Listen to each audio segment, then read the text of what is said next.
So yeah, nkubuuzizaako nze Kapalaga, of course ndi musanyufu olw'e buli kimu ekigenda mu maaso. Teri kintu kirungi nga kubeera mu ttiimu ng'ogiraba ewangula ng'olaba akakuba amagoole gakube gakasukayo you know.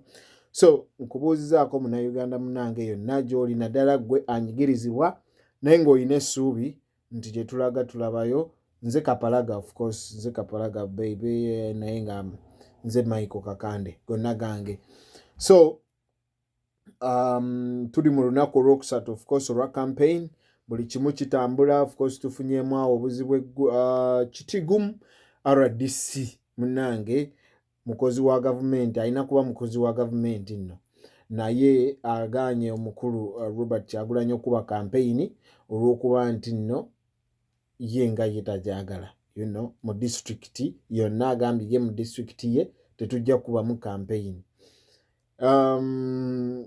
Kyannaku nnyo kubanga tulina ennaku ntono nnyo ze baatuwadde ennaku 6, kitegeeza district ze tulina n'okuzimalayo district 46 mu nnaku 6, kitegeeza olina okukola district 3 kakati ate n'otuuka emu nga mulimu ba RDC ngaabo. Naye nno RDC oyo ateekeddwa okumanya ti mu Uganda mwalimuko RDC gwe bayitanga Mwamisako, ate nno ng'alina kumpi awo district ye ng'ate amaanyi n'okusinga Katakwi ejjinjaawo.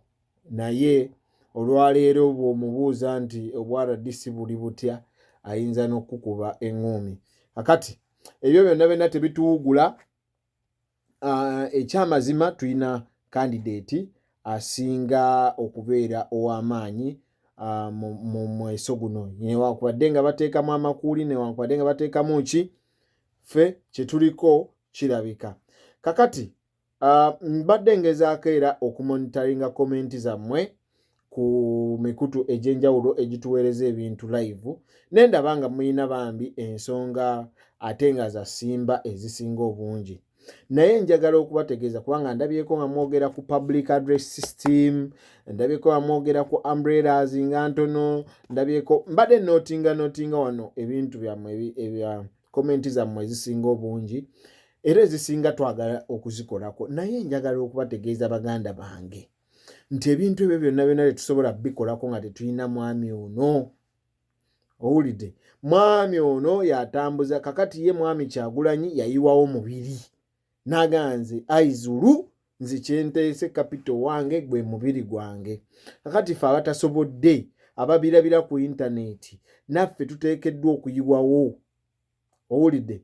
Kyenva mbakubiriza baganda bange nti public address system ezo ze mwogera, emmotoka ezo ze mulaba batambuza, nkugambye nti kati tuli ku marathoni ennaku 6 tuteekeddwa okukolera mu district ezisoba mu 13. Owulidde? Kakati emmotoka kitegeeza zijja kufa naye ate nga mwe temulina kuyimirira. Kati emmotoka endala eba erina kujja buzzi. Kati ezo zonna ssente. Kati tulina omusambi ateeba amagoolo. Omusambi olw'okuba ateeba amagoolo ye tageti ya buli musambi ttiimu endala zonna. Kakati unfortunately omusambi waffe talina ngatto. Kyokka zino ttiimu zonna buli ejja okumukwata emuba makuuli emukuba ndobo. Owulidde? Kakati kiri gye tuli ffe abawagizi ne bakooki b'omusambi waffe okumugulira shin guards n'engatto okusobola okusamba obulungi. Amagoolo agateebera mu bigere. Kakati ne bali bajja nga bazze kumusaanyaawa b'endobo n'agikubira ddala. Kati n'olw'ensonga eyo mbakuutira nababuulidde kye tuyita teeka Kyagulanyi mu ntebe phase 2. Gwe ng'owulira ogamba nti Kyagulanyi alina kugenda mu ntebe, President Museveni yandwadde yavaako nadda. Gw'ogamba nti bwe kuba ng'okujjako President Museveni kineetaagisa sasula miliyoni eyange yiiyo gwe giweereze tusobole okukola campaign ezo ze mulaba, tusobole okufuna radio. Kati mwami Kyagulanyi tagenda ku ma radio kuba tetulina ssente. Obulango bwaffe tebuliko ku ma TV kubanga tetulina ssente. Ndowooza olaba obulango bwa President Museveni mu mawulire bwegiriisa, mu programu zonna bwegiriisa olw'okuba nti nno ye alina ssente zaffe ez'eggwanga. naye ffe tetulina ssente. So nkukuutira gwe muganda wange ndaba essaawa eno vidiyo ekisooka gitambuze etuuke ku buli muntu amanye nti ensolo ku kizigo kweri, naye ensolo tesobola kubaako nga tetulina ssente. Kyokka nze ze nnina entono bwe nzigatta naawe z'olina entono zikola ssente nnyingi ezigenda otuyamba mu kampeyini eno. N'olwekyo gwe asobola okukwata kakadde kakwate ogambe nti bwe kibanga okujjako mwami Museveni kineetaagisa sasula miliyoni eyange yiiyo. Gwe atasobola kakadde naawe tuyida ekikyo kye nakutegeezezza nti nteekaako ng'osasula emitwalo 10. Sasula emitwalo 10. Gwe bw'omala okusasula ssente ezo tulina ekitabo kye tuwandiika ekyaba change fundraisers, ekitabo ekigenda okubeera mu museum nga tumaze okwambala engule. Kakati ekitabo ekyo teekamu erinnya lyo ng'osasula emitwalo 10. Essente ezo still zigenda ku kampeyini eyo gy'oli mu kunyumirwa gy'olabako abantu abangi abaagala kandidate waffe.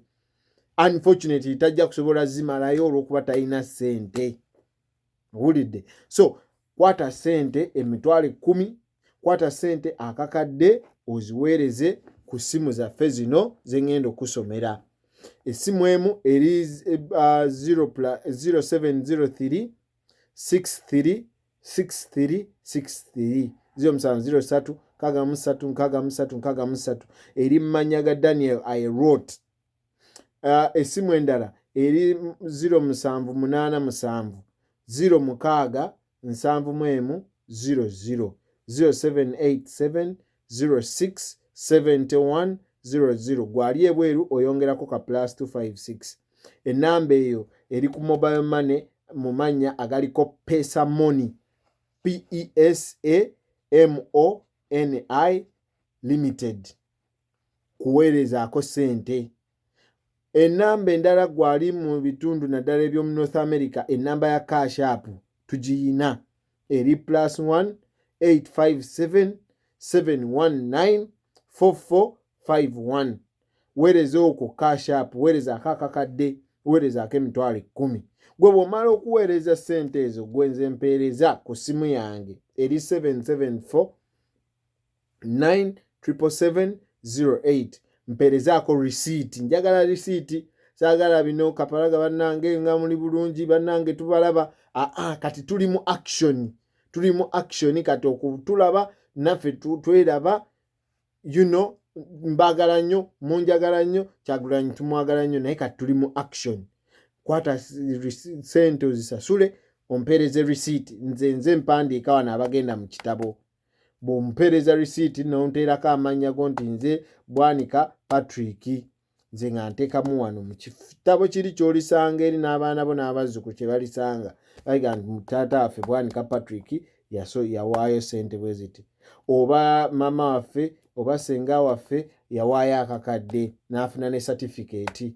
N'olwekyo muganda wange tambuza vidiyo eno kyekisooka. Ekyokubiri, tusonde ssente bano bajali tubalageko nti buli kimu tugenda kisobola tukyuse eggwanga nga tetukutte essente ya muwa musolo, wabula nga ffe nnyini ffe twekoledde kampeyini eno. Okitegeera kye ŋŋamba? Gweleeta ssente. Enamba nzikusomedde 0787 06 7100 eri mmanya Pesa Money ya MTN, oba Airtel 0703 63 63 63 eri mmanya Daniel Ayerot, oba Cash App +1 857 719 4451. Eyo eri ku Cash App era amanya agaliko gali People Power UG. Ontegeera? Tusonde ssente bano bajali tubalageko tubasobola.